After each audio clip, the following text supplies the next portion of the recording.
Well, Cody was almost 3. He was about 3 months away from being 3 years old when he was diagnosed.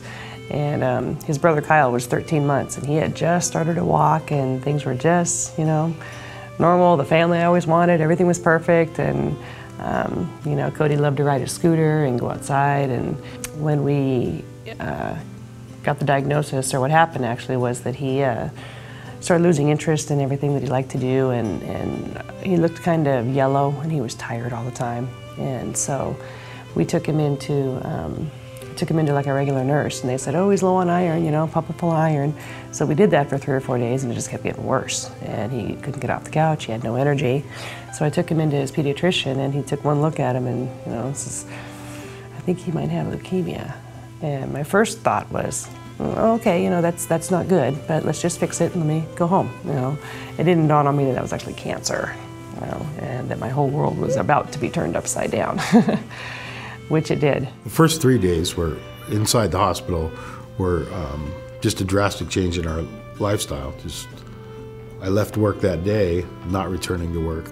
Up at the hospital, you're having to make decisions on, first you need to figure out what it is he actually has, and they were able to do that within at least the first couple days. And then we did have some other decisions to make, whether we were going to be on study and things like that were just difficult times. You know, people had started to find out, friends and family, and emails were being shot. And one of the emails that came back to me that I remember was to make contact with the Leukemia Lymphoma Society. See something there. You know, Cody was in his very early treatment and very sick, and, you know, things were getting really overwhelming. There are lots of educational classes that we've attended that how to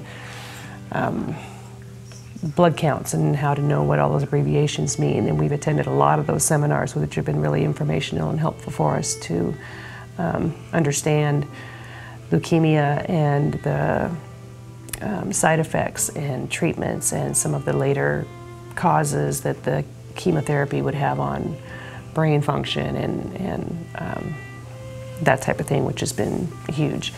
Well, for the last almost 3 years, it's just been daily pills, you know, oral chemo every single day, and it's a constant balancing act. If there was one thing that they would have told me when he got sick, was that, you know, it gets worse before it gets better, you know, but there is a better. You know, there's so much fear and pain that I have to watch him go through, and he is the bravest of all. You know, he is a little trooper. You're brave, huh? Yeah, I am brave. I have leukemia. Sometimes I get scared, and I like to play in the playroom. What was the hardest thing about having leukemia? Accessing my port. Yeah, that was a tough time. Me and Kyle like to play in the front, and that's all the things. I can ride without train wheels, and Kyle likes to ride his scooter a lot. Cody's got 8 more months left of the chemotherapy, and once he's done, you know, life will kind of calm down a little bit. And my plan is to volunteer, or, you know, to be able to give back in some way to, you know, Leukemia Lymphoma Society, because I couldn't have made it without the cancer camps and without the support groups and without the, and I'm able to, I really enjoyed the Light the Night walk this year, you know, because it meant something. You know, it meant something that, you know, my son is a survivor now. And it's just a very emotional thing to have organizations that are willing to, you know, advocate for you and put together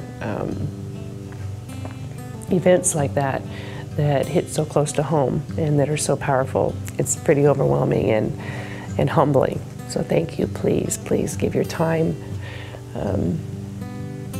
Donations, everything helps, and it saves lives.